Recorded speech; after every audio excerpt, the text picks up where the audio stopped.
Hello guys, how you doing?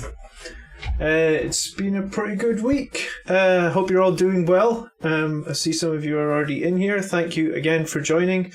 See some familiar faces as well. Say hi in chat if you're here and you're watching. That would be great. Okay, so we've had some community submissions this week, so we're definitely going to look at one of them. We also talked a lot last week about army lists, like so much. Like the whole stream was like 2 hours and we were just talking about an army list because everything has changed. Well, I have an army list and I'm going to show it to you very shortly. And then I think the last thing I want to do is my codex has finally arrived, which is cool. And let me see if this will work.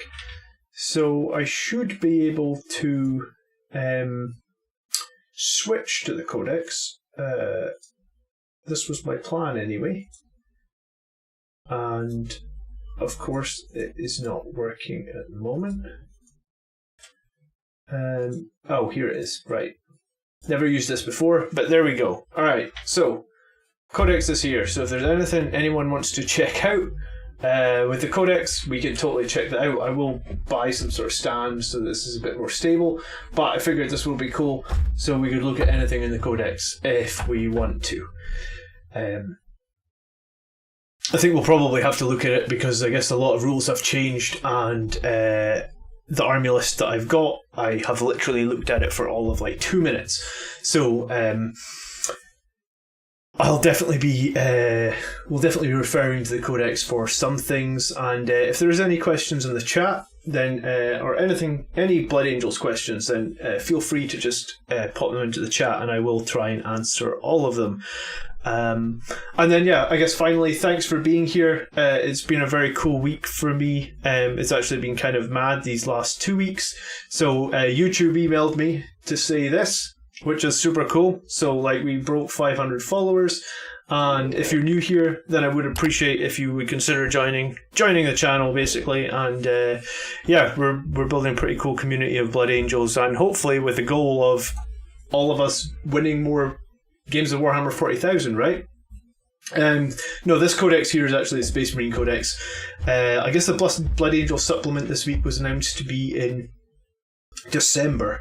And yeah, by the blood are we made, Justin. Welcome to the stream. And yeah, Scottish man in blue. Oh, sorry, your name all rolled together for me. Scottish man in blue. Yes, lightning claws on Vanguard veterans is a very interesting proposition now, I guess. I'm tempted to even try them with a storm shield and one lightning claw. Just for the survivability, but I have recently made a squadron of Vanguard veterans, and I think that might be worth getting another squad, especially Lightning Claws, like you mentioned. And Lightning Claws Terminators, like a lot of people after Friday's video were asking questions about Assault Terminators, Vanguard veterans, and then if I'm going to do a video on Assault Terminators and Vanguard veterans, I'm kind of tempted to maybe look at Assault Centurions, because as far as I'm aware, this is the first time. Yeah, I mean, Blood Angels being able to take Ironclad Dreadnoughts. So in this codex, let me switch to the codex camera real quick, and let me see if I can find an example, right? Like, there was, on some of the data sheets, no, it wasn't on the data sheets, there was like a restriction section in the codex. I only started reading this book last night, so I don't remember exactly. So here it is, non-compliant codex chapters.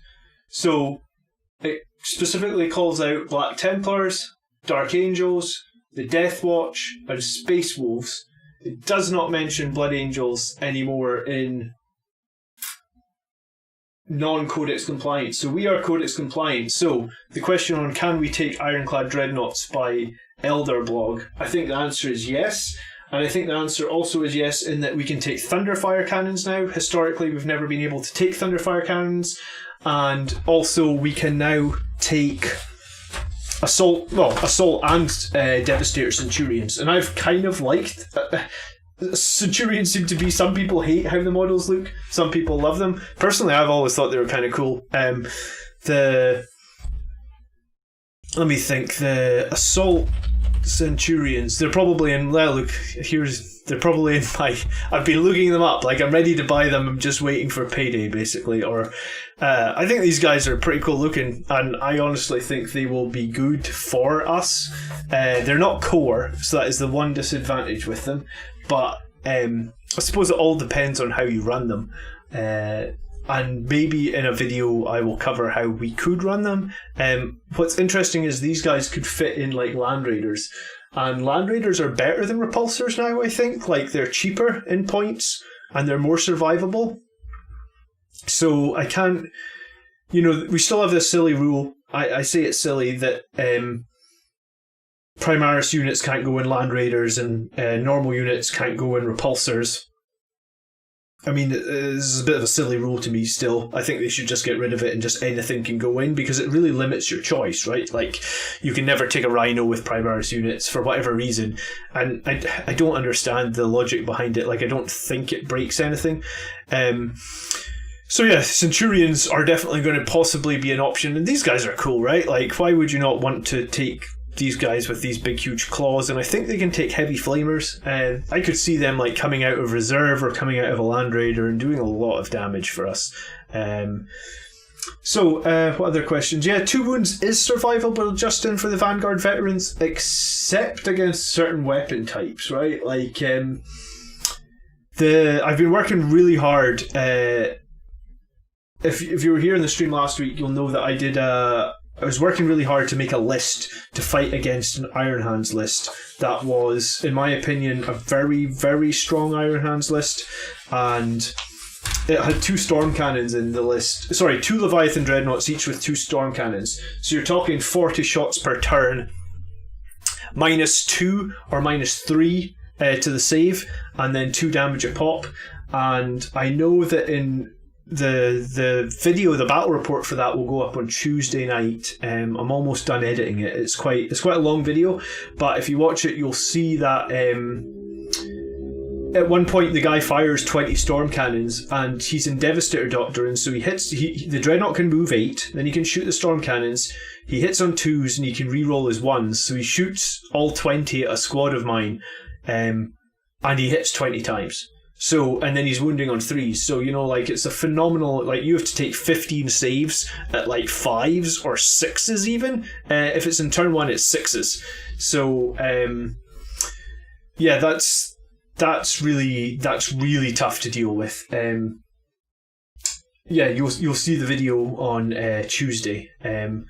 And yeah, company veterans can't take jump packs. I actually noticed that Vanguard veterans had the keyword Meltabombs, and I used that in the video or in the battle report from this week, but I didn't see anyone else that has that keyword Meltabombs. I did look at some of the other veterans and they don't have it. Regular assault squads have it. So regular assault squads has this new Meltabomb strategy, but it doesn't look like the Primaris assault squad got the Meltabomb keyword, and it's honestly it's quite disappointing, because let me show you this Meltabomb strategy real quick, or stratagem, sorry. I think it's really tight. So use it in the fight phase when an adept is a starting Meltabomb unit from your army is selected to fight. Select 1 model from that unit. That model can only make 1 attack this phase. Must target an enemy vehicle. But if a hit is scored, it suffers 2d3 mortal wounds. This was super strong for 1 CP. So basically, potentially up to 6 mortal wounds against like these crazy Iron Hands Dreadnoughts.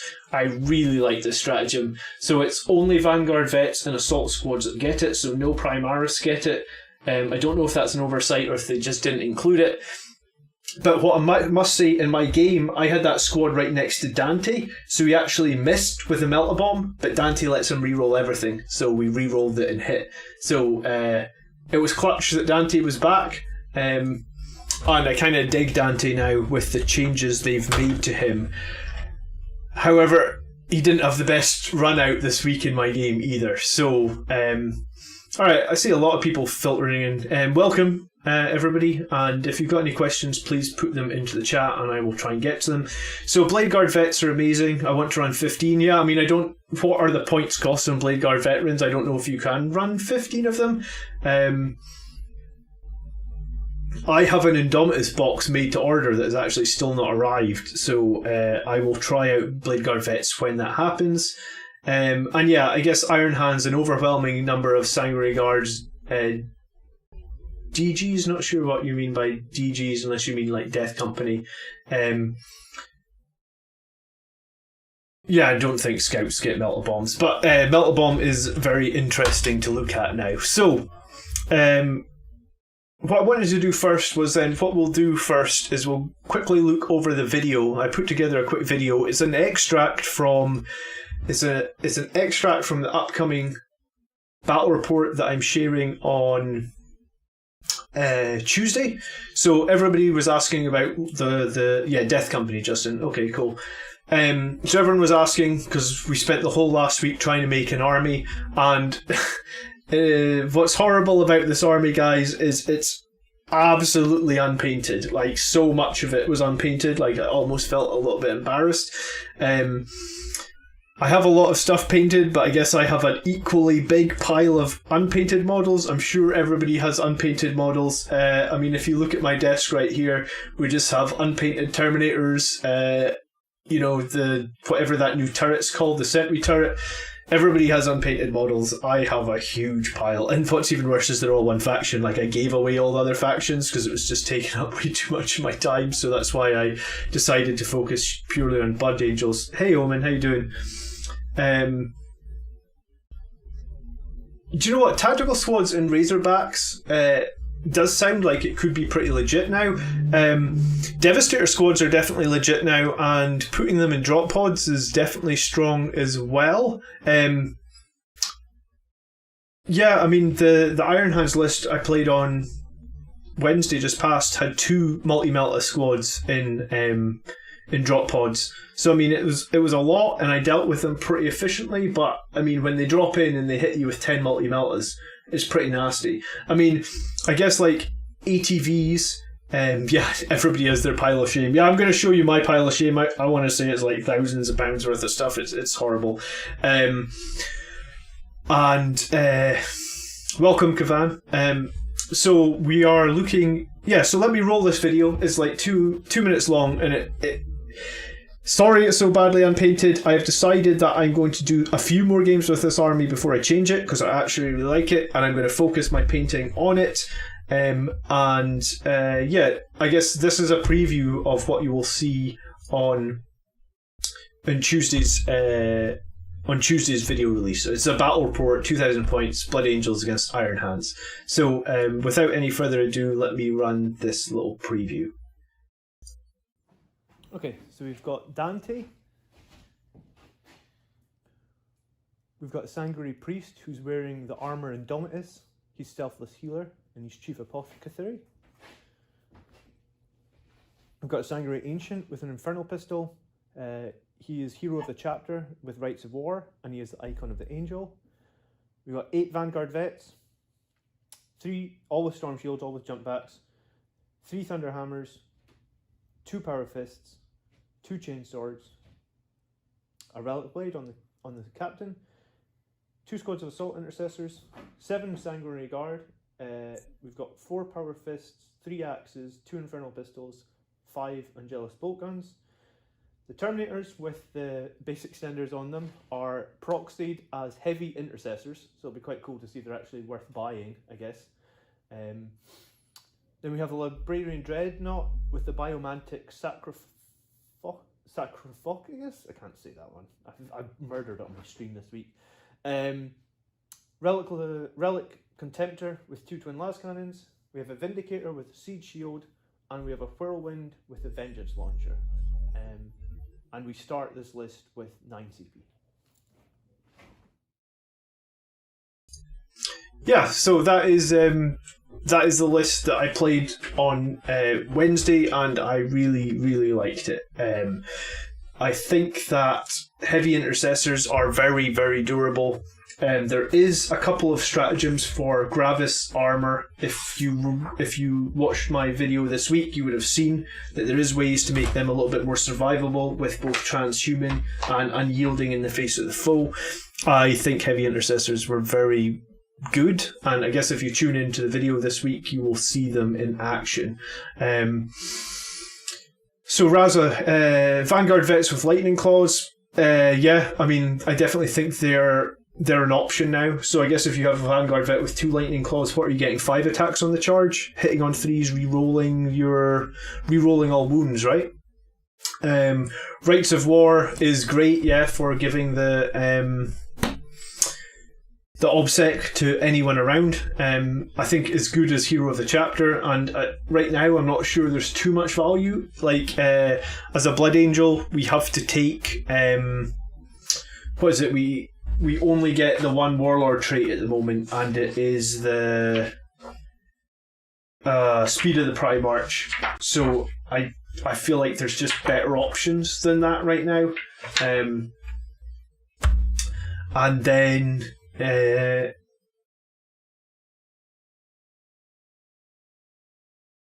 yeah, I think I've got it now. It's sarcophagus. Sarcophagus, sorry, is the word, right? Like it doesn't. I don't read it like I say it. I have a little bit of dyslexia, so I struggle a little bit with some words.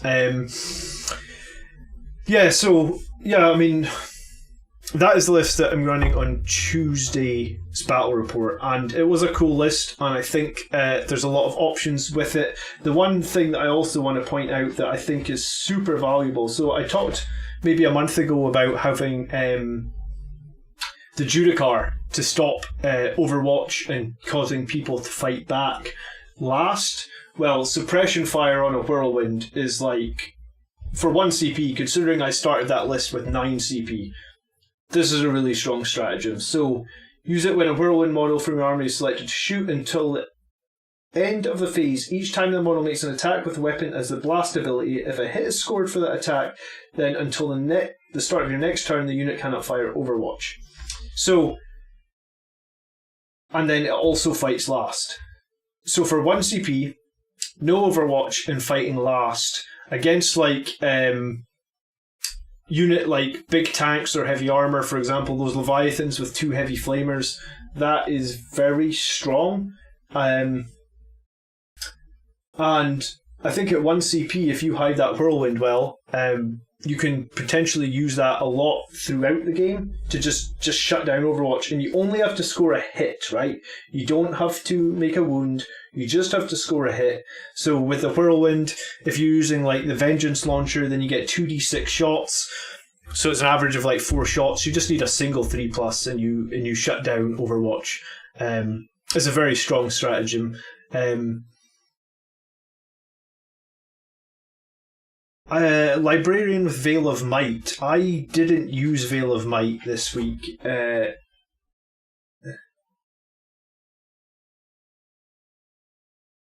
So you're saying it gives units the ability to reroll charges. Yeah, I actually used Might of Heroes to add 1 strength, 1 toughness, and 1 attacks, but I used it wrong in this battle. There was a couple of other mistakes in the battle, but you'll see it was used wrong. But it seems like a good one for a character. It's almost like Mantra of Strength, but you can cast it on another character, right? And yeah, the Biomantic Sarcophagus, giving that Psyker that extra 6-inch to his range is super critical as well. And do you know what? The only reason I don't have Eradicators, I guess, is like my Dominus box isn't here yet, so I am going to get a squad of Eradicators, but do you know, maybe like the Eradicators are about the same points as the Vindicator or the Whirlwind. I mean, the Whirlwind really has a use now. Like, I haven't run a Whirlwind for a while, but for 1 CP, being able to just tactically remove Overwatch seems really strong. And I think the Vindicator, in some ways, is like my distraction Carnifex. So I pay an extra 10 points to put a 2+ save to ranged attacks on the Vindicator. So, I mean, the Vindicator, it's a bit unreliable in that it's just D6 shots and it's strength, but it is strength 10. So, yeah, I guess Mephiston with Might of Heroes is pretty legit as well. So what, his sword would be strength 12. The one problem with Mephiston, though, Scottish man, is that they made just about every other weapon in our codex here 2 damage, but they just completely skipped over Mephiston's sword. So it's like they made Dante's axe 2 damage. They made I think the Blood Crozius is carried by Lamarta's 2 damage. They made Astroth's axe 3 damage. And they made the Sanguinary Guard axes and sword 2 damage, and then they just left Mephiston as D3. Like, what is this? Like, everything else got normalized, Mephiston got left as super unreliable. And like, when you're trying to maths and figure out, when you're trying to figure out, like, if Mephiston makes this charge, will he kill this unit? It's so much more difficult to make that assumption when it's like D3 as opposed to just the flat 2 damage. And then the other thing I suppose that I want to say is the removal of Honour Thy Chapter. Or it's not a removal, it's a change, right? So Honour Thy Chapter now can only be used on assault intercessors. So use this strategy at the end of the fight phase. Select 1 assault intercessor squad from your army that's engagement range, and that can fight again. So it got made 1 CP cheaper, but you can only do it with assault intercessors. The fact they changed that to assault intercessors is actually in some ways kind of a nerf to Mephiston, or potentially Dante as well. Yeah, Mephiston is he in here? Yeah, 6 wounds, same as Dante. I hope if they make Dante's Primaris that they'll give him 7. The amount of times that he would have survived in a battle, I'd be willing to pay like the same 10 more points. Axe Mortalis is Dante, and they made it strength 7, so it's now plus 3 as opposed to the plus 2 it was before, and they made it a flat 2 damage. So yeah, I feel like Dante is really strong now. The -1 to hit him is great. I guess he still suffers from having no feel no pain.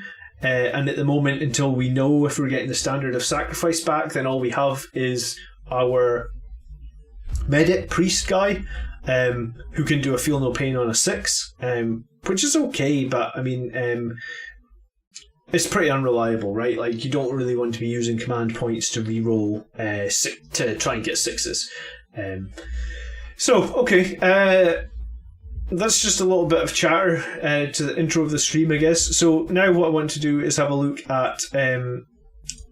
I got an army list submission this week. I actually got 2 from people.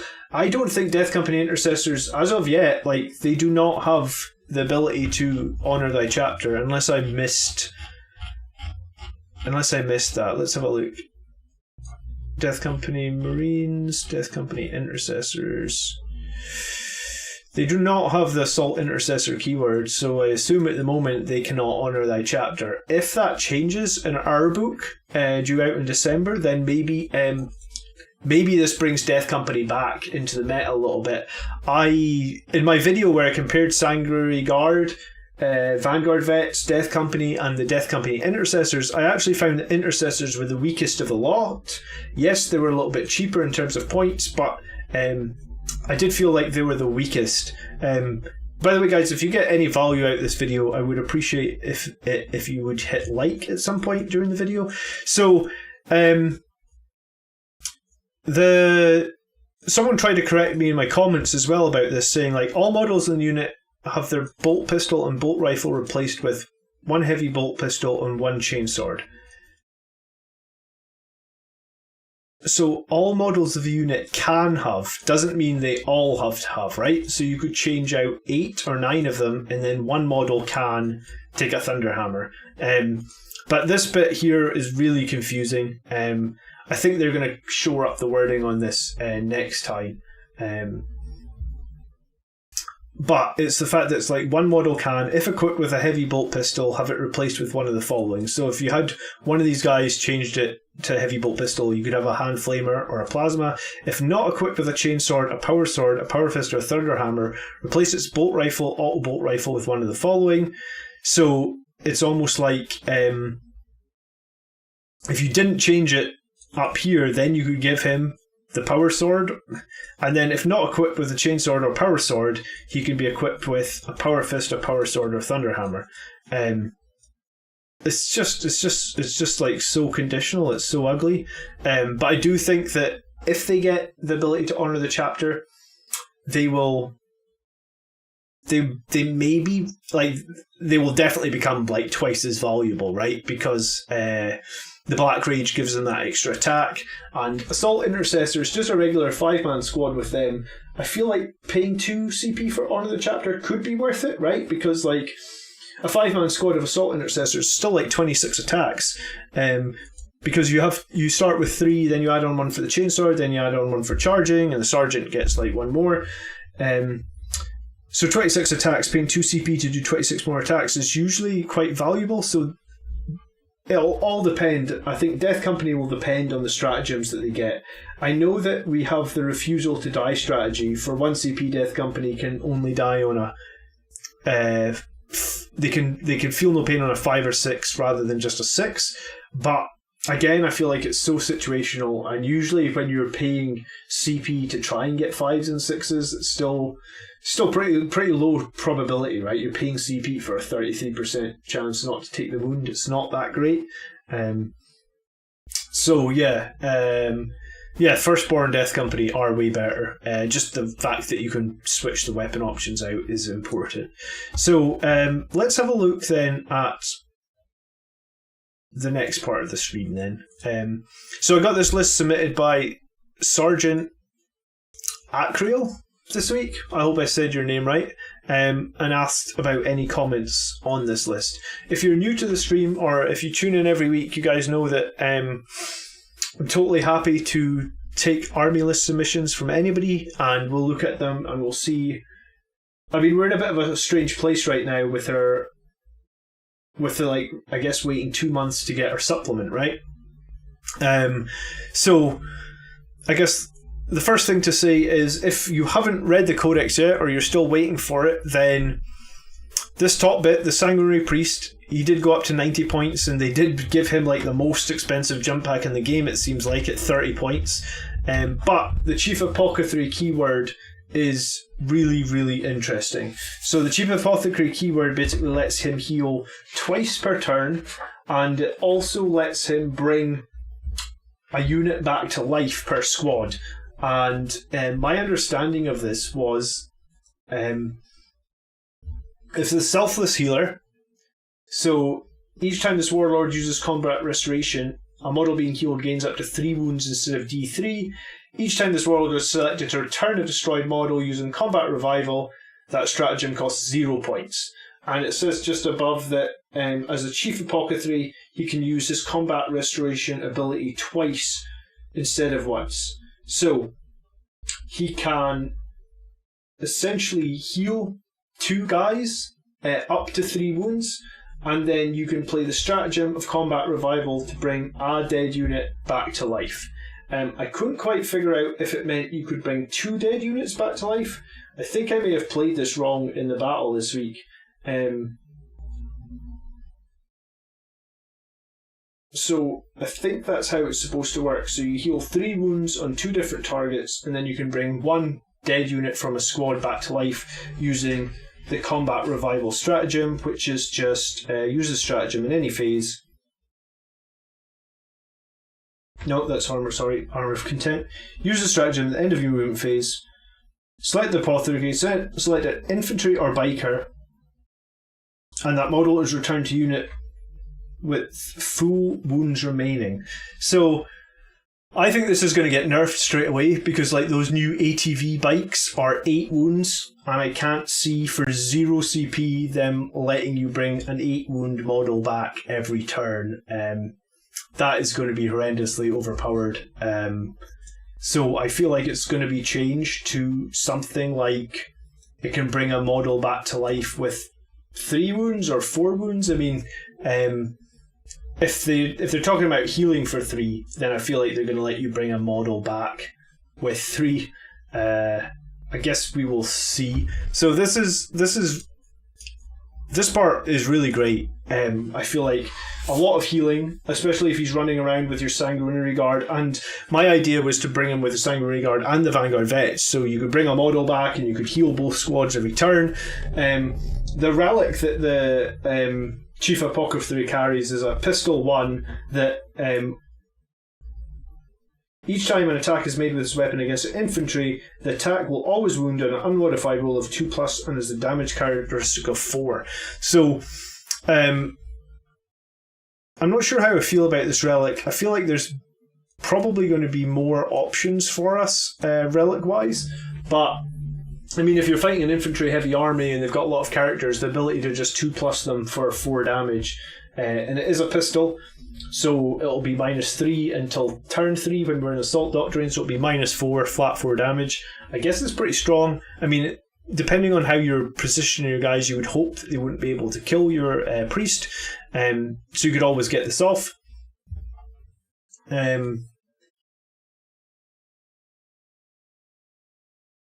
I haven't actually looked at the Martial Warlord stratagem. I have to have a look at that Highland Phoenix. As I say, I only got this book on Thursday. It was really, really delayed. Running a company chapter with...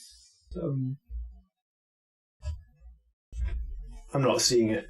If not transporting infantry assaults using a company champion with the Oh, it's a chapter champion upgrade.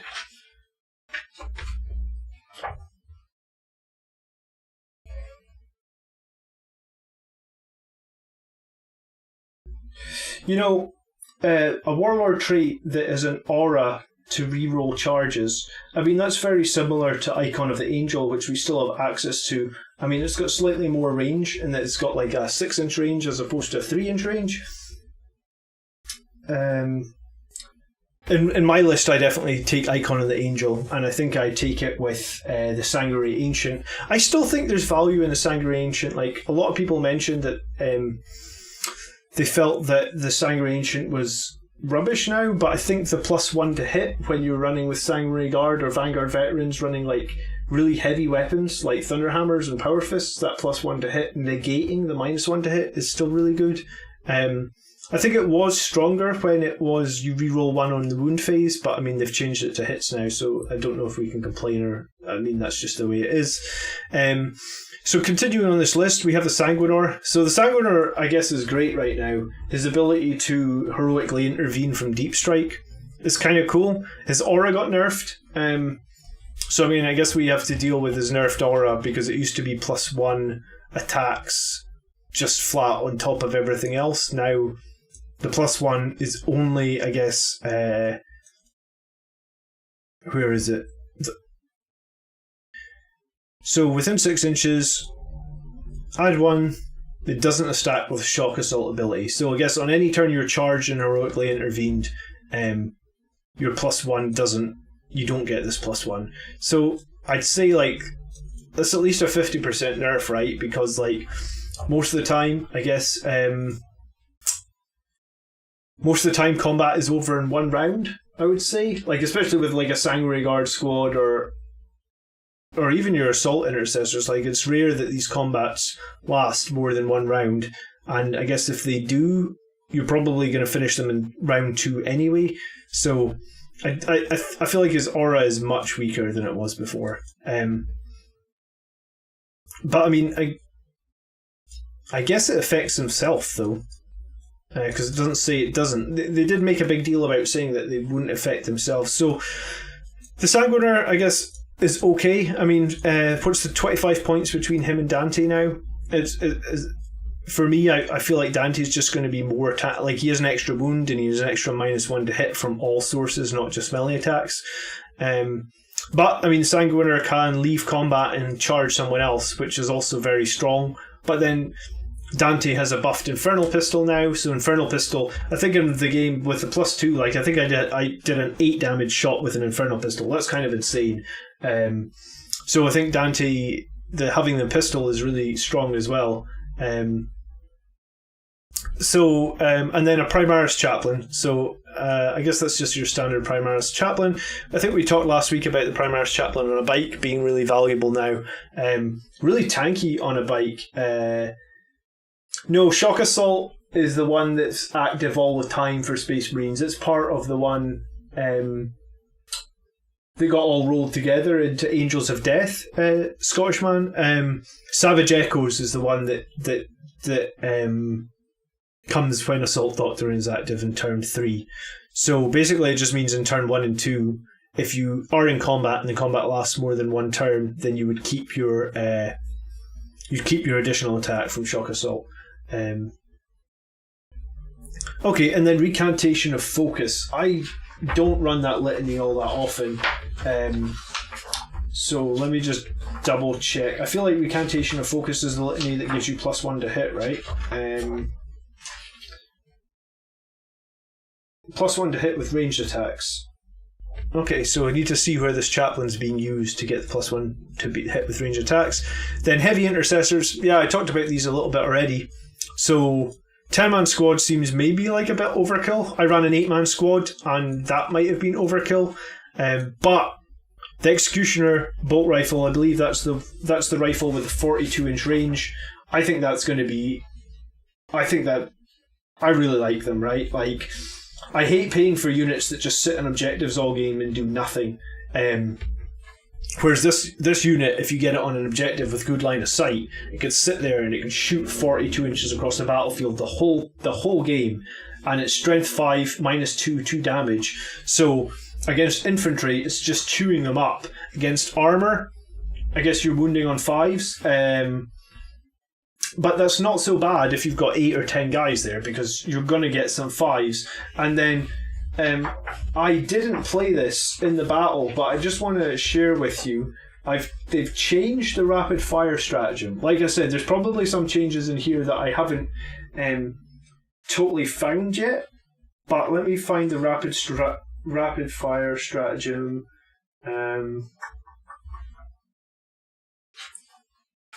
No, there's only 2 pages of stratagem, so it shouldn't be too hard. Yeah, so this... use this on your Heavy Intercessors, right?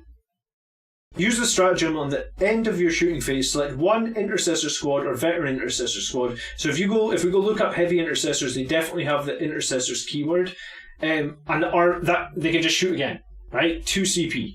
So I will prove to you, Heavy Intercessors have just the regular Intercessors keyword. So if you have these guys with these Executioner bolt rifles, strength 5 -2 damage a pop, and then you pay 2 CP, you can have them all shoot again. Like there's no additional minus. That's just the rule. They can just shoot again. I think that is really strong. Okay, Lagmeister. I used this week. The Blood Chalice, right? So in your command phase, select one friendly Core or Blood Angels unit within 6 this model into the start of next command phase. If the Tactical Doctrine or Devastator Doctrine is active for your army, then each time the model makes an attack, the Assault Doctrine is considered to be active.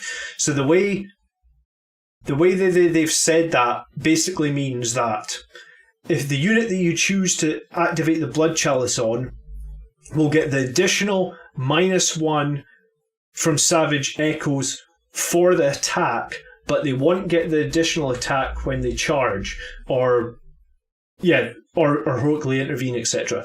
Because the way they've said that is, like, the Tactical or Devastator Doctrine is active for your army, then the model in the unit makes an attack, right? So, like, you've already made your charge at that point, so it's like, then each time the model makes an attack, the Assault Doctrine is active for that attack. So that attack would get the additional -1, but you wouldn't get the additional bonus on the charge, which we all love. I mean, like, that's arguably the stronger part of Savage Echoes, right? Like, So Savage Echoes obviously gives you -1 additional in the assault phase, and it gives you 1 additional attack in the assault phase. And I think the additional attack is really where the strength is. So this -1 to AP, I guess, is nice, right? Like, so like your swords and stuff go up to like -3 or -4. I don't remember which way around that is, but not getting, like, the way I played that this week is I did not get the additional attack on the charge. I just got the additional AP on the hits. I hope that clears that question up. So heavy intercessors, I think these guys are going to be critical. I want to know when they're releasing them, because I'm going to buy 2 squads. I want to run a 8-man squad. I think seems like a good call. That's about 220 points, I think. And again, you can put a heavy weapon or so into the squad. I mean, you can put in a heavy weapon that is for 10 points. There's a 3 damage version of the Executioner Rifle. And again, for 2 CP, include that in your firing again. I think heavy intercessors are going to be... Plus, they're really hard to shift with the toughness 5, 3 wounds, and the ability to play the Gravis armor and transhuman on them as well. So these guys are going to be really critical. So I guess with 10, you could combat squad them. And combat squad doesn't cost any CP anymore. You just have to do it at the start of the battle now. So that might be an option. In cursor squads with binds, I mean, they seem fine. We all know what Incursor squads do, and I don't know if I really prefer them to Infiltrator squads, just because Infiltrator squads really prevent out the deep strike, but I guess having the mines is quite useful as well. Like, if you want to just leave a mine on an objective to stop the enemy coming close to it, that can certainly be a thing, but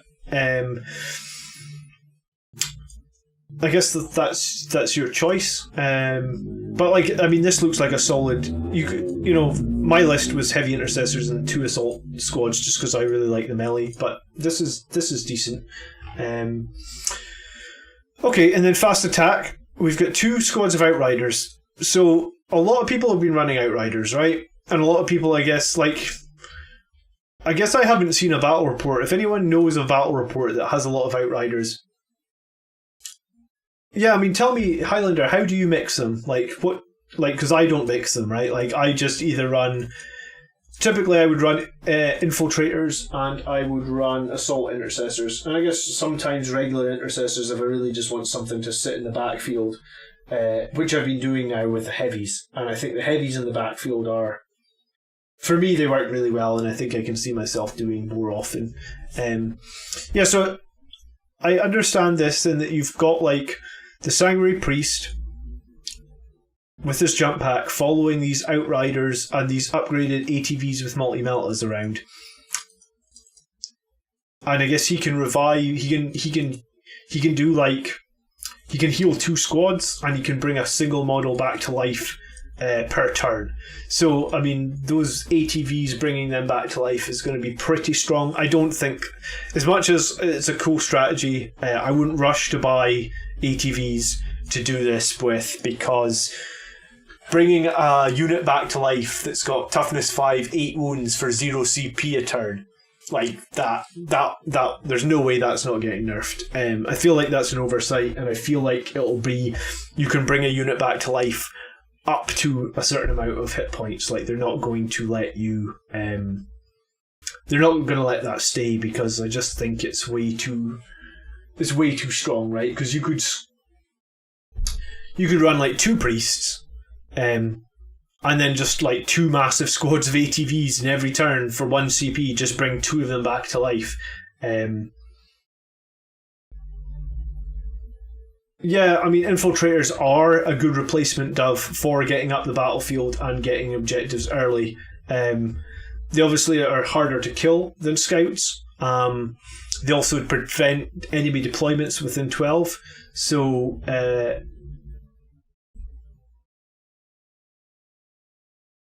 what strength do you see in the incursors then to the infiltrators? Like, what's making you pick them over infiltrators?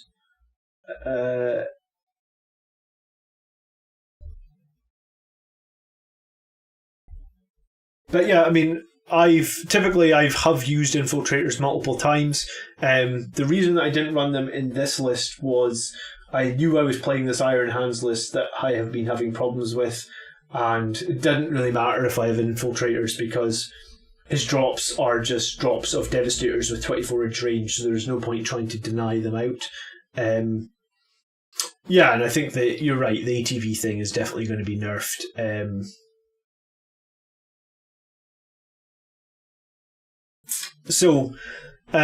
Yeah, I mean, in theory, it works quite well, I think, running like a squad of Outriders with ATVs and the Priest. However, personally, I just think for 270 points here for the two squads of Outriders, what might be interesting actually is put them up against, like, a lot of people have been mentioning Lightning Claws Vanguard Veterans. So, Vanguard Veterans are pretty cheap, right? I think they're 19 points per model. Let me just grab it up. Elites. And let me put it on the camera so you guys can see it. Oh, my camera has gone to sleep. Sorry. There we go, we're coming back. Vanguard Veterans.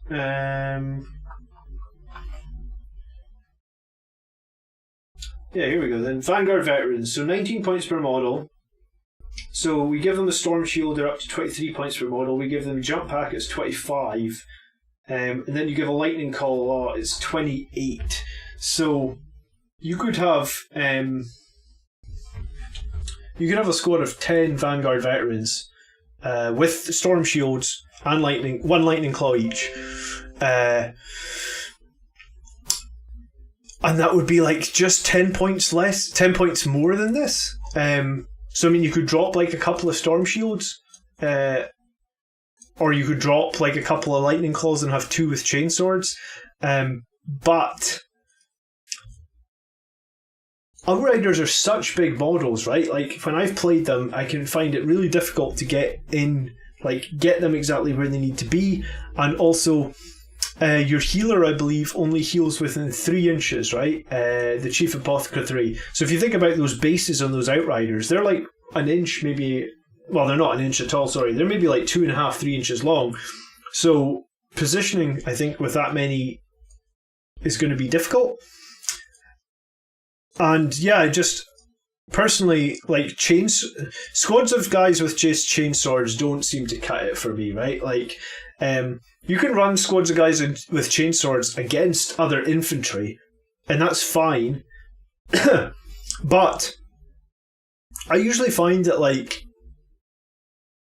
as you get through the battle, you're going to get to a point where... Oh, excuse me. You're going to get to a point where the enemy has some armor or the enemy has some character left, and you really need to take him out. And if you've just got a squad of guys with chainswords, they're not going to do what you need them to do. I mean, in some ways, this is why, like, a lot of other chapters, maybe not Blood Angels, put like a Power Fist or a Thunderhammer on the captain, put them on the lieutenant of, like, not lieutenant or captain, sorry, they put them on the sergeant of, like, intercessor squads or tactical squads. You always find, like, one heavy weapon in there, like a Thunderhammer, or one power sword, something that, like, when those guys get in, can still do some damage, right? Has enough minus to force them to use their invulnerable save or something like that. If Outriders has an option where, like, the sergeant could take a really strong weapon, then maybe I'd be more on board with Outriders. But as it stands, like, I have an Outrider squad, I have them half painted, so it wouldn't be a big ask to get them finished. I just, personally, I've used them in a few games. I only ever use a squad of 3. But, I mean, like, they fill the same role. I know they're fast attack and maybe like Sanguinary Guard or elites, and Vanguard Veterans are elites, and Death Company are elites, but I feel like within a Blood Angels army, they fill the same role, right? Like, you're paying points for a mobile troop that can get up the battlefield and do damage, and if you're going to do that, then I just think we have some better options. But I mean, I guess it depends on on who you're fighting, and it maybe depends on your play style.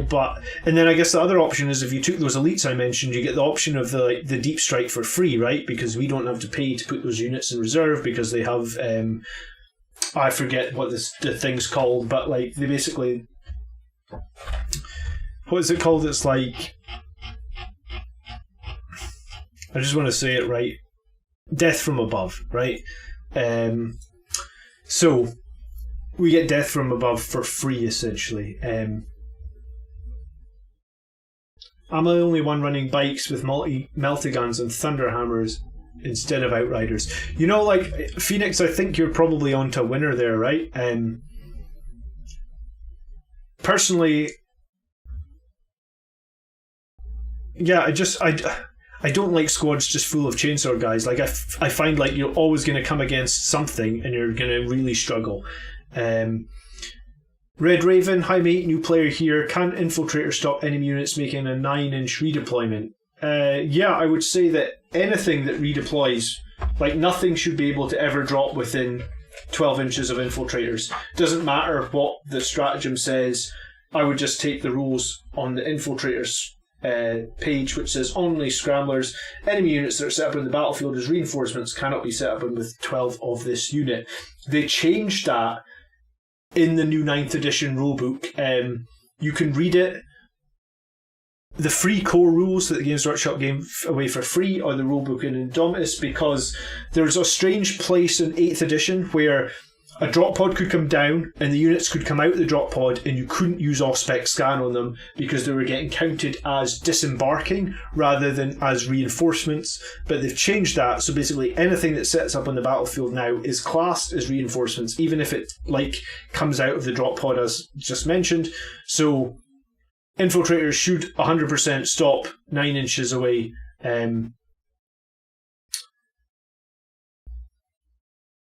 Love to see Death Company Intercessors join Outriders and slot a Primaris Chappie on bike. Yeah, I mean, Death Company Intercessors, if you watched my video about them a few weeks ago, man, they performed worse than regular Death Company, Sanguinary Guard, and Vanguard veterans. I mean, even if they get jump packs, the lack of weapon options that they have right now really hurts them. And again, right, like, the 10-man squad of Death Company Intercessors without jump packs, just as they are at the moment, is 280 points or something like that. So it's quite a lot of points for a unit that can only really kill other infantry. I have a big question mark around Death Company Intercessors, and I did actually just get offered from a friend. He said that I can have all the Intercessors out of his Indomitus box, obviously like on the cheap, so I can make them Death Company Intercessors, and I'm like, I just don't have any motivation to, because I guess just back to what I'm saying about chain swords, like squads with just chain swords, once you get far into the game, there's always going to be a, if you have 10 chain swords and you need to take out, like, I don't know, some big enemy unit with a 2+ save, you're only going to wound it on 5s, for example, because it's got high toughness. So then, like, people can make 3-up saves for days. You know what it's like. Okay, so in theory, this is an okay strategy. Taking your Sanguinary Priest with a Selfless Healer and his cool relic to kill infantry, and these guys will kill a lot of infantry, and I guess there's multi-meltas on this, so it would be 6 multi-melta shots per turn, so they could probably deal with any armour that you have to deal with, and Outriders could essentially screen so that the enemy units can't get these guys, or can't charge them at least. So this is an okay strategy, just for me, I haven't seen value in Outriders yet. Okay, and then heavy support. So this is the first time that I've actually has put the Gladiator Reaper in, which is cool. So I guess probably what we'll do is we'll actually have a look at the Reaper, because this is an unreleased tank, or yeah, I think it's a tank, or is it like a hover tank? Yeah, so let's have a look at the Gladiator Reaper, and then let's see why it's 230 points. So, the Gladiator Reaper has toughness 8. So, do you know what, it's quite tough, 12 wounds. It has the Tempest Bolter on it, which is like a combination between... It's like, I guess it's the Primaris version of like a Hurricane Bolter, and it's rapid fire 4. So it's got 2 of those, so you're going to get 16 bolter shots a turn. And then it has a twin heavy Gauntlet cannon, which is 24 strength 6, -1 damage. And it is a hover tank, and it can explode. And it doesn't seem to have any other special rules. It can take auto launchers, a rocket pods, the heavy stubber, and it's worth noting it does not have the smoke screen keyword, so it cannot use the smoke screen stratagem. So that is kind of interesting. And then let's see what points it was. He said it was 230 Gladiator Reaper. Yeah, just a flat 230 points for the model. So actually, I feel like this thing kind of seems pretty costly. 230 points. It's an infantry killer, right? So what was it? 16 bolter shots and 24 basically assault cannon shots. Strength 6 -1 damage. I'm trying to think about comparing that against like a Land Raider Crusader, because the Crusader is 285 points, so the Crusader is 50 points more, or 55 points more, and it gets 12 less bolter shots and 12 less assault cannon shots and 8 more bolter shots, but it does have 4 more wounds, and it does have a 2+ save against the Reaper only has a 3+ save, and then obviously the Crusader can carry units. The Crusader's actually the one that can carry 16 units. Terminators take up the space of 2, jump pack guys take up the space of 2, and Centurions take up the space of 3. But what was the movement on that thing? Is it quite fast? 10. Alright, so it's exactly the same as Land Raider as well. I'm not sure about these Reapers then. Like, they seem very, very point costy for only 12 wounds and only a 3+ save.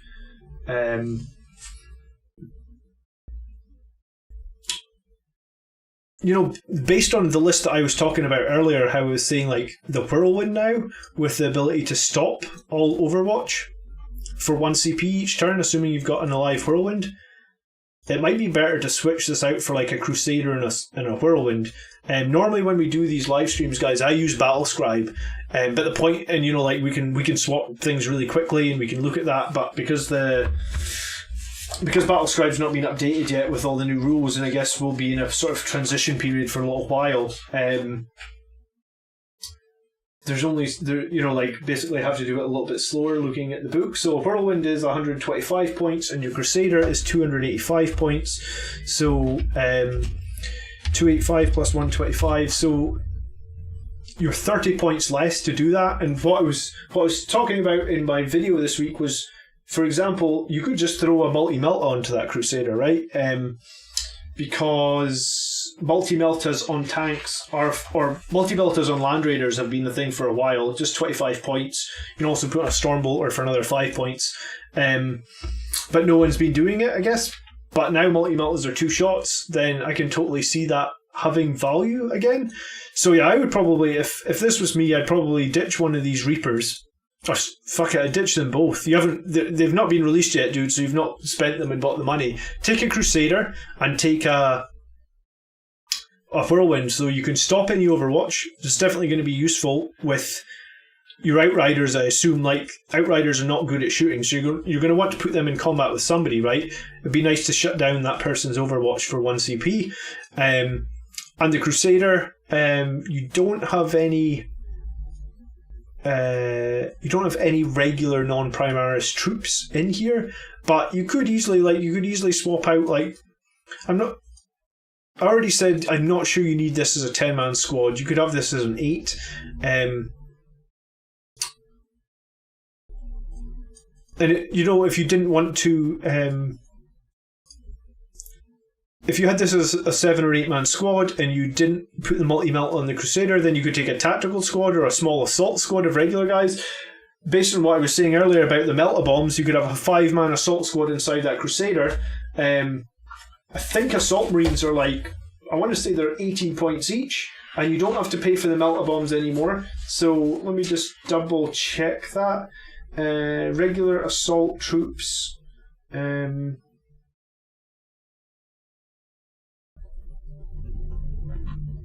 you joking me? They didn't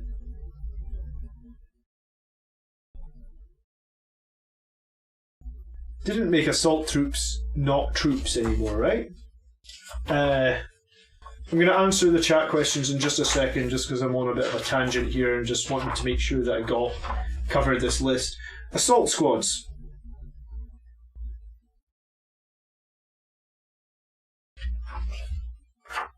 Assault squads are elites now, is that right? Or are they fast attack? I don't even know what assault squads are. Fast attack?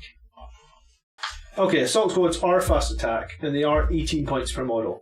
So, 36 times 2, so it's 90 points for an assault squad. So yeah, if you dropped like 2 of these guys, they're 28 points per model, that saves you 56. If you did what I said here, that gives you another 30 back, so you're 86 points. So you just need to find like 4 more points. You could drop this haywire mine maybe, or I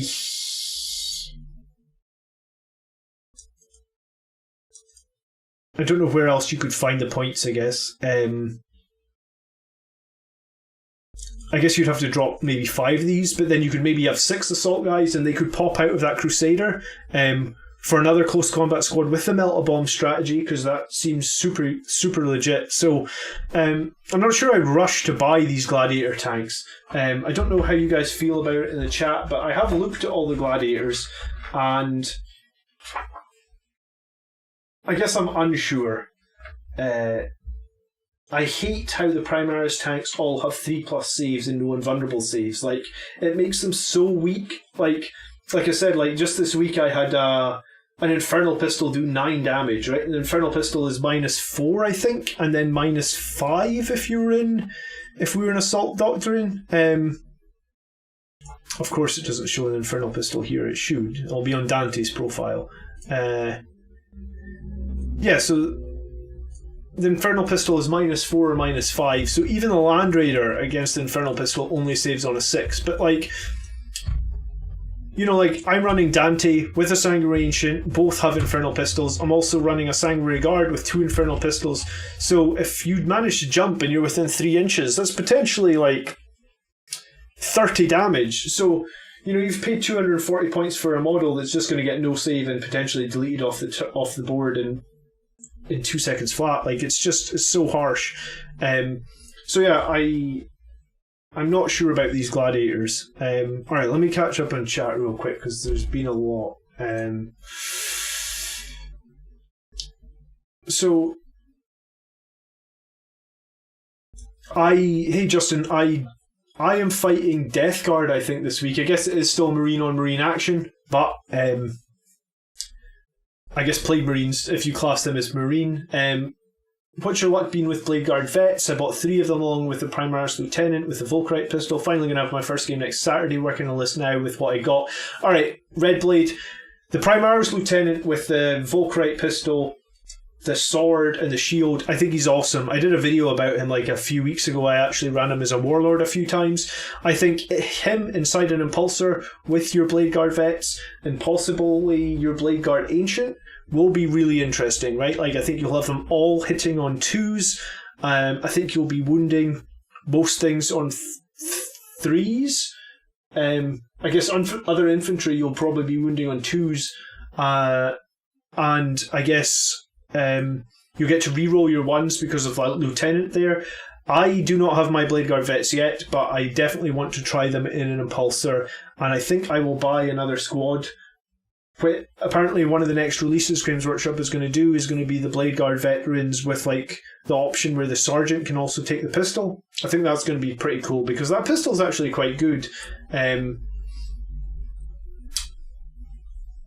So yeah, let me know in maybe put a comment on this video. Let me know in your battle how you get on with the Blade Guard vets. I was thinking of looking at them. A lot of people asked me to compare them to the Assault Terminators, so I was thinking of looking at them this week, but I mean, just because I've never tried them on the battlefield. But I mean, I could still compare their stats and stuff, and we can see, you know, like we can compare the two squads and see how we both fare. Yeah, I was fearing the Gladiator Reaper rules might make the Baal Predator redundant.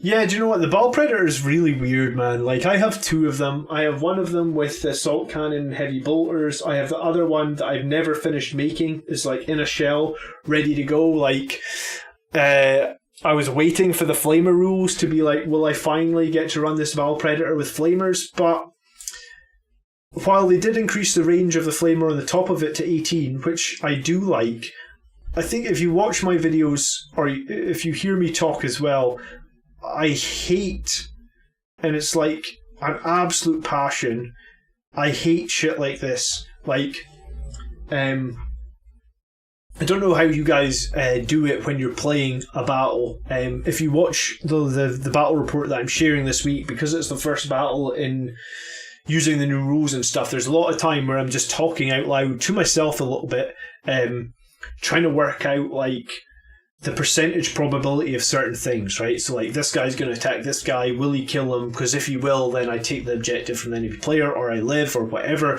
And like, with the Baal Predator, I like the strength 6, I like the -2, I like the 2 damage. What I hate is this. So it's like, when you roll a 1, you know, like you're trying to take out a squad or something, you roll a 1, it's like, do you really want to be wasting CP on the rerolls of a weapon? And I guess the Flamers are a little bit the same. Like, if Flamers were no longer like 2d6, heavy Flamers are d6, right? If they just changed it to a flat 3 shots, or if they just changed this to like a flat 4 shots or something, then I could see myself taking it. It's the randomness. Like, they've been sorting all this other randomness with the damage. Then why are Flamers just left as totally random? I guess, like, if you're being very strategic and as you're playing, like, think of the game of Warhammer as a game of chess. So like, you're not just moving and shooting your stuff, you're actually trying to calculate in your head, right? If I move this, I know these guys have 10 bolter shots, they hit on 3, so I know I'm going to get 6 hits. They wound on 4, so I know I'm going to make 3 wounds. He only saves on such and such, so he's only going to make so many saves. And like, you should almost be doing that as you're playing the game, like trying to look ahead for his turn and be like, right, in this turn I can definitely kill that, or I can definitely do this. Obviously the dice rolls and stuff can come in and they can totally fuck you. I had my Librarian Dreadnought this week do 7 attacks, hitting on 3s, and I got 1 attack through. So that totally fucked my strategy for that turn, and that can happen. But like, I hate weapons that are random. I mean, in some cases we have to take them, but for the most part, I guess what I'm trying to say is, the Baal Predator, I do not think I will ever run it as long as all the guns are random, because you can never put it in a position on the battlefield in your movement phase and be confident about what it might end up doing in the shooting phase, right? So I mean, I guess that's a tangent on the Baal Predator there when you compare it to these other Gladiator Reapers and the Gladiator Lancer, I think it was the other one. But I just don't, as someone who wants to win the game, I mean, you're like, I suppose it's the same with me and like dropping people in. Like, if you just drop in with no bonus to your charge roll, you have a 40% chance to make the charge, and I hate relying on that. Like, I never want to be in a situation in a game where it's like, if I make this 40% chance charge, then I win the game. You know, it's just like, I just want to play where like I feel like the odds are always in my favor, and I feel like I can't do that with weapons that I don't know how many shots they're going to have. And like, there's so many good stratagems that we have access to. Like, I hate re-rolling the number of weapon shots. Like, I'd almost say, like, just never do that. Just, it sucks when you roll a 1 on like a d6, but I mean, you just have to grin and bear it, you know, because there's so many more valuable things for you to spend your CP on. So take 2 units of company veterans with storm shields and storm bolters in a Land Raider. I mean, that's a cool idea. What do you think about assault centurions in a Land Raider? Because I think that might be interesting. If you put something in there that will buff their chance to hit, I think that might be an interesting choice for Blood Angels coming up. Hello, Joe. Welcome to the stream. Yeah, that's really annoying that they changed Cataphracti Terminators to no longer get... they used to have 3++, right? Where it was like they move slower. So I guess the Relic Terminators now are a bit simplified. It's a little bit sad. I guess the one thing to say would be... or no, you're right. Sorry, it was a 4++. I think I'm getting confused with the Storm Shield rules. But I guess we'll see when the Blood Angels Codex gets released. I'd love to see a photo of your Crimson Paladins converted to Cataphracti Terminators. I have actually been thinking of doing that myself. If you guys don't know, if you are new to Warhammer and you don't know about the Forge World website, then they have some beautiful, beautiful models on there. And I suppose it depends on how serious you are about Blood Angels and how serious you are about kit bashing. It won't ever be cheap if you come onto the Forge World website. I think you actually need to go into the Horus Heresy section for these guys because they don't actually have rules for Warhammer 40,000. But they are like the coolest looking paladin, these guys. So you'd have to do a lot of conversion work to make them work. But I mean, the shields are just super badass, right? And do these guys get the option to wield swords now with the changes? No, the sergeant can take a sword, but the rest of the squad can't. That's disappointing because if they could take power swords, then it almost might be worth just buying these guys and just putting the swords on all of them because they're so cool, right? But yeah, they're some of the nicest Terminator models I've ever seen. I mean, the Blood Angels Terminators are pretty cool as well. Yeah. You're right. I don't know how I'm going to say Mama Gorillas. Yeah, Blood Angels, Centurion Assault Squads. Do you know what? We'll just look at it. I've only got a few more things I want to cover today in the stream, but Centurion Assault Squads. So this is the first time we've ever been able to take them. It contains 4 Centurion models. Sorry, if it contains more than 4. So you can take 3 to 5 in a squad.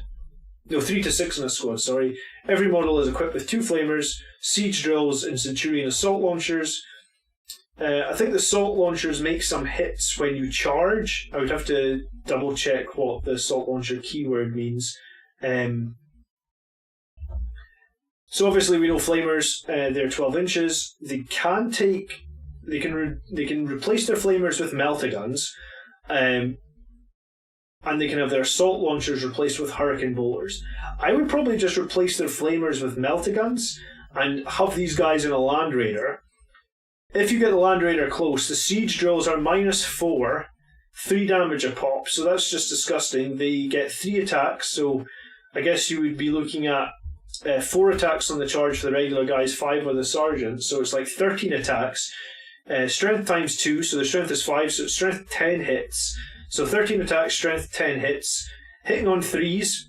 They don't have any sort of -1 from the 2 times like the normal power fist, so it's just hitting on 3s and then a flat 3 damage. So it's basically like totally buffed up power fist. The only disadvantage is they don't have the core unit.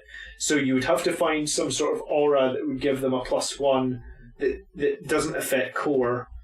I'm not sure if there is one right now. But I'm certainly interested in having these guys in a Land Raider and probably the Crusaders, so you could potentially have a bigger squad than 3, because each guy takes 3 slots in that Land Raider. So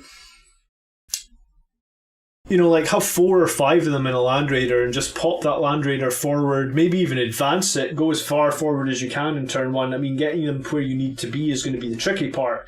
But if you talk about, like, I'm not sure if you guys are familiar with the term distraction carnifex, but basically what it means is, like, you just have something in your army that's going to be a complete distraction. The enemy are going to need to take it down as quickly as possible. I mean, that would be your distraction carnifex. Like, that Land Raider coming forward, if you advanced it and get the +1 from Red Thirst, so it would move, like, between 12 and 17 inches forward in the first turn. I mean, the deployment zones in this game now are really only 24 inches apart for the most part. So you're basically only 7 inches from the enemy deployment zone after turn 1. You unload 3 inches away, so that's you 20 forward.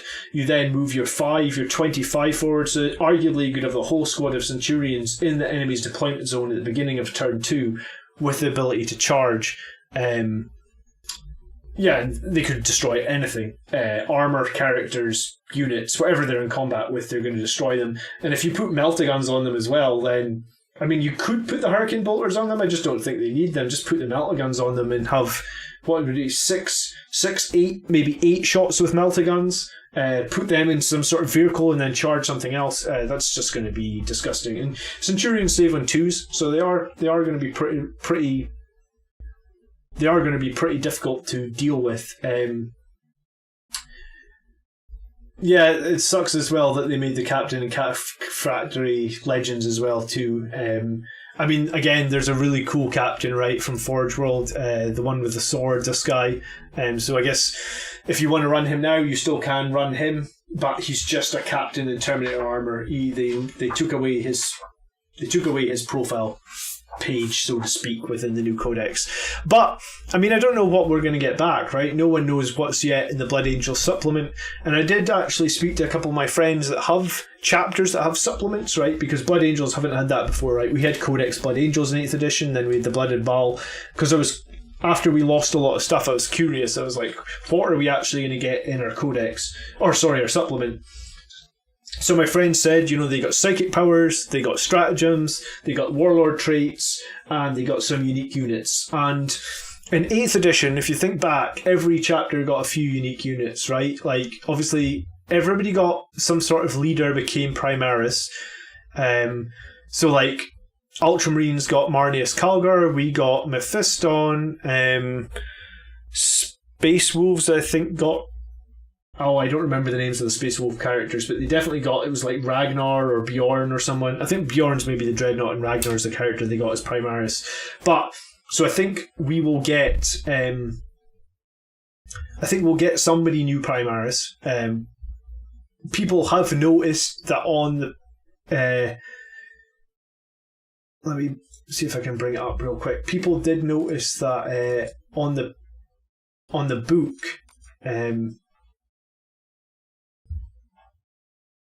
this picture up here, or this guy up here, we believe is the Sanguinor, right? Like, he has the wings, he has the iron halo, he has the sword. So we think this is the Sanguinor.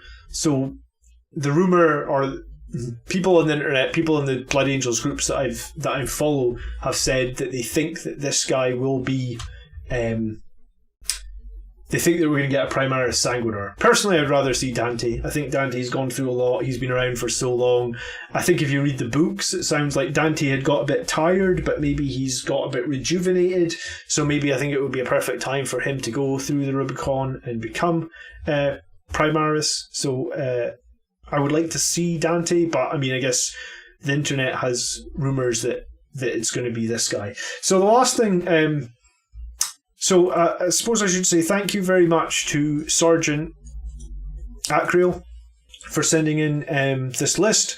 It was an interesting list, and obviously I've given you my 2 cents. Feel free to ignore everything I said and do whatever you want.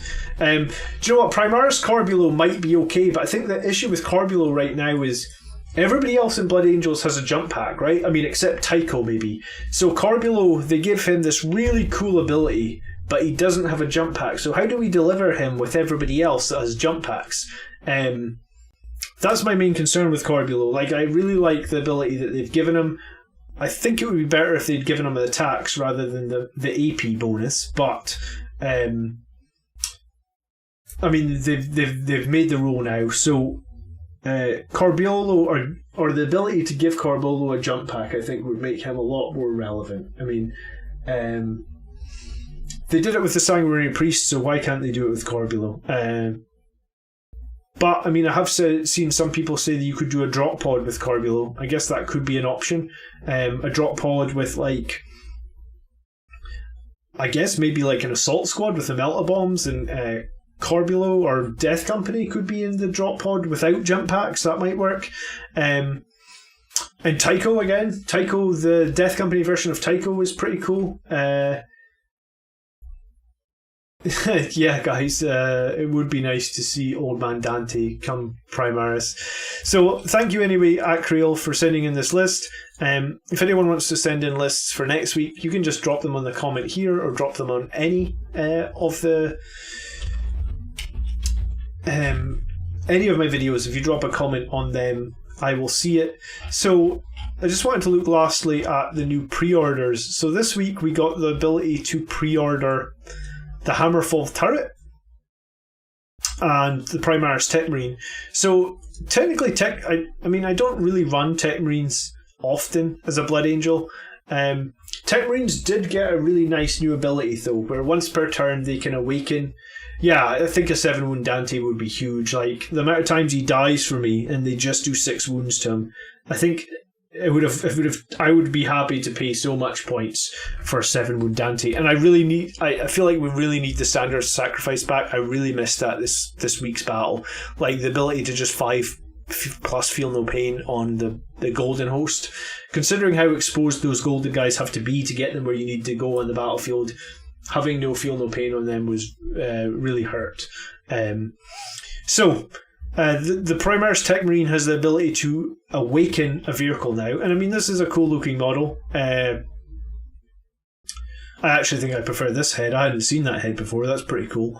And the awaken basically gives the ability to give +1 to hit to a vehicle. So while vehicles are no longer affected by like Rites of Battle and other core aura rules, Tech Marines can awaken them to give them +1 to hit, which is useful, I guess. So if you are going to run like a vehicle heavy lineup, then you're probably going to want to include a Tech Marine. The Primaris version is just a little bit more survivable than your regular version. He's only 10 more points, so I'd probably say it's worth doing. And you can make a Master of the Forge to be able to bring back 3 wounds every turn guaranteed, so you no longer have to roll the dice. Yeah, I think, Andrew, I feel like they'll bring that back. I'm really upset that we don't have that anymore. If they're bringing out a whole book of relics and psychic powers and new rules for us, like, they're going to have to make some changes. Let's hope that the changes are just positive, I guess. At the moment, like previously, I would usually run two ancients.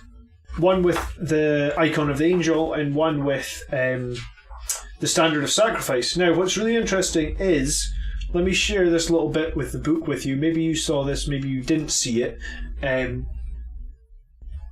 When they're talking about chapter command, which is the section where you can like make the chapter master, the master of sanctity, the master of the forge, they specifically call out here, a Blood Angel Ancient cannot be upgraded to a Chapter Ancient, right?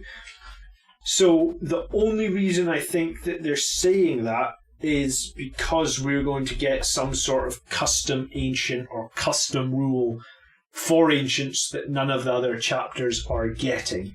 I can't see why else they would have said that if it wasn't going to be a thing, right?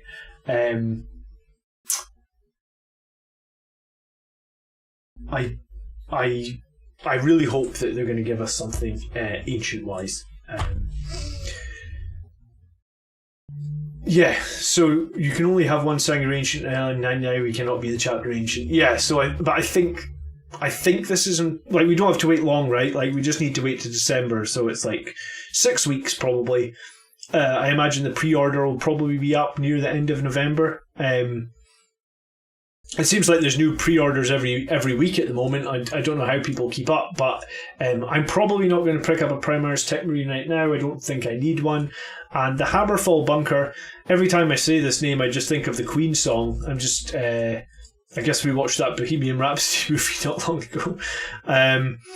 So the Hammerfall bunker is static, right? Like, it does not move. So you have to deploy it, as far as I'm aware, in your deployment zone, and then it's stuck there. What I did think that might be weird, right? Hello, Robin, and thanks for tuning in.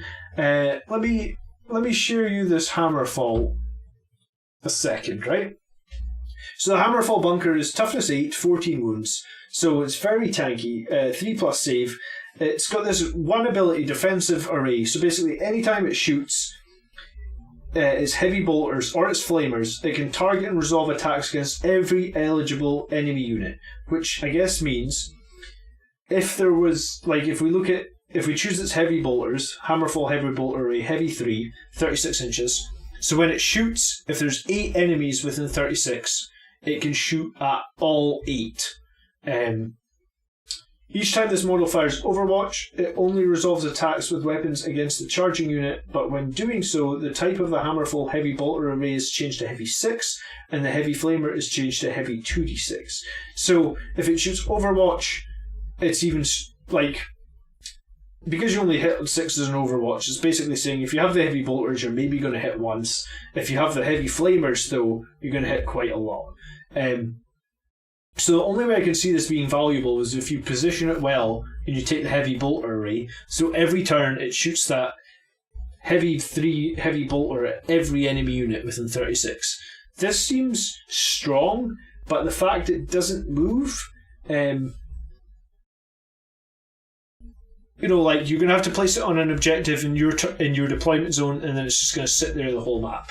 Let me double check how many points it was. It's under heavy support, is it? No, it's under fortification. So it's 175 points. So it's not super expensive, right?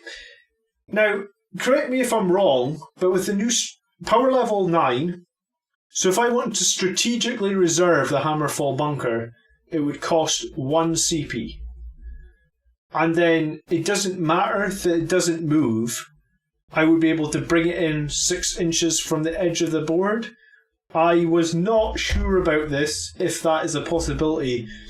Does anyone want to clear that up for me? Because if that is a possibility, then 1, it sounds broken, and 2, it might be quite strong.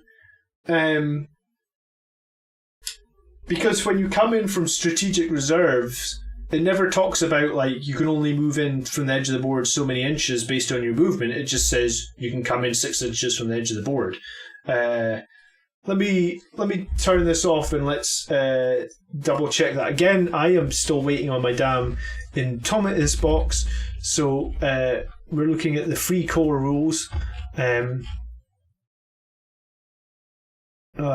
it's going to be like reinforcements, page 11.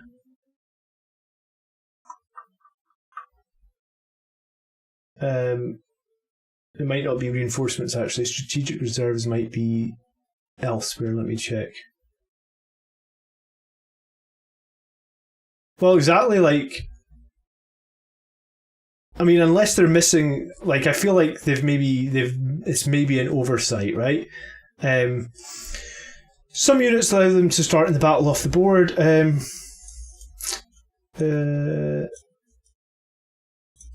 Where are the strategic reserve rules? I've read them in here. Hold on.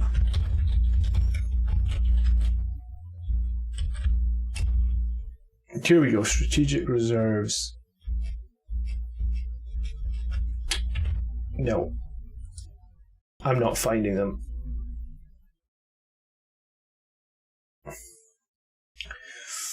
Give me a second.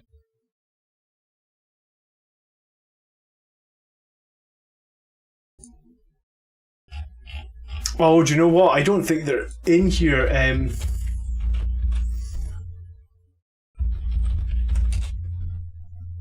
I think I just read them here because, again, I'm waiting on my rulebook. So what are strategic reserves? blah blah blah. How do they work? The ability to place strategic reserves costs command points depending on the combined power rating. So it's power rating 9 for that Hammerfall bunker. So you'd be looking at 1 CP to place it in strategic reserve. They can't arrive till the second battle turn. Set up wholly within 6 inches of any battlefield edge, not the enemy battlefield edge or the enemy deployment. So should I just buy this shit? Like 175 points, you can bring it on from the side of the board. I feel like they'll change that, right? Like, you got to be wary, like, especially with this invader ATV rule that people are looking at right now, where you can return the invader to life with 8 hit points. Technically, I'm going to ask my friends after this battle what they feel about strategically reserving a Hammerfall and bringing it in 6 inches from any battlefield edge, and then it can shoot at anything. It'll shoot its heavy bolter at every unit within 36. Like, sounds broken. But I don't see any specific rule that says you like. There's nothing on the board scroll that says this unit cannot be strategically reserved, right? And for only 175 points, it's actually a lot of firepower, and it's also going to be a lot to take down in that it's 14 wounds, toughness 8.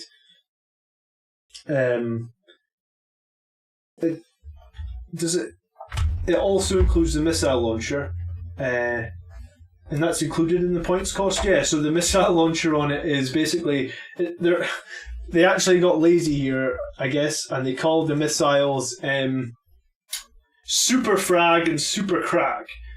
Super Crack is heavy 2, strength 10, minus 2, 6. So it's basically got 2 hunter killer missiles, and Super Frag is heavy 2d6, strength 6, blast, 1 damage, no AP. But yeah, I feel like I think I'm playing a game tomorrow, and I kind of want to just proxy a Hammerfall bunker and be like, alright, I'm just bringing in this bunker that can shoot everything on the board every turn. I mean, yeah, I guess the only thing that would stop it would be if the board was really densely packed with terrain. Otherwise, it would be there just pumping out fire for the whole game. Okay, so that is the 2 pre-orders that we could buy this week for Space Marines. $35 on the Hammerfall bunker, and a little bit less on the Tech Marine. I think it was like $20 pre-orders, $23.50. If you guys are ever on my YouTube channel, though, if we go up and look at the top here, there's actually a link to buying Blood Angels right here. And if you buy Blood Angels here, they're quite a bit cheaper, right? I guess from here, if we go to the front page, I guess, of Element, and we click here, the Primaris Tech Marine is $18 and the Hammerfall bunker is $28. So you basically get 20% off if you use this link on my page. So if you're in the UK, that is where I buy my stuff. They're generally pretty good. So quite a lot covered in the stream today.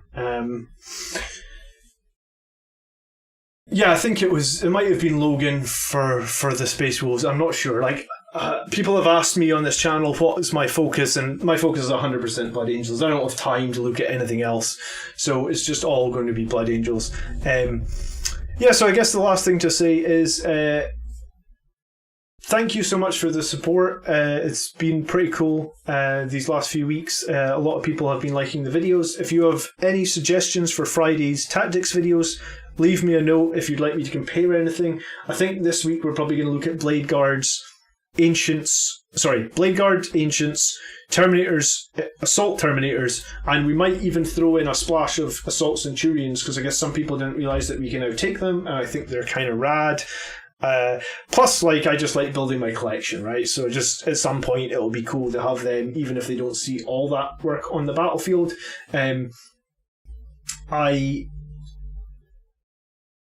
So that's probably what we'll be looking at this week. And then obviously there's a battle report, 2,000 points, Blood Angels v Iron Hands coming out on Tuesday. It's a massive battle report. Like, at the moment the video is 2.5 hours long. I'm trying to cut it down a little bit, but it's going to end up like a really long video. But it'll let you see that list I shared earlier, and it'll let you see all the different rules from the new Space Marine Codex. And I will jump in and let you know my strategies as well. Someone was asking me this week on the channel about deployments, like how do I deploy my units? What is their reasoning? Like, he felt like he kept losing his games on deployments.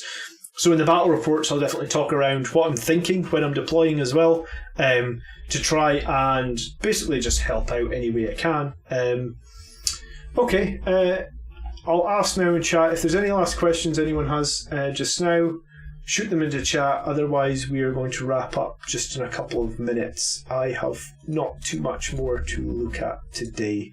But yeah, let me know if you think what size base is that? Does this thing deploy? No, does it? They've just got it on a base here. I was thinking, like, what size of like, you know, like 40mm base, 80mm base, what size of base is that thing on? Because it would be interesting to proxy it against my friend tomorrow and just be like, yeah, I've got a deep striking bunker, or a strategically reserved bunker that's just going to rip you apart. The more I think about it, the more tempted I am to do it.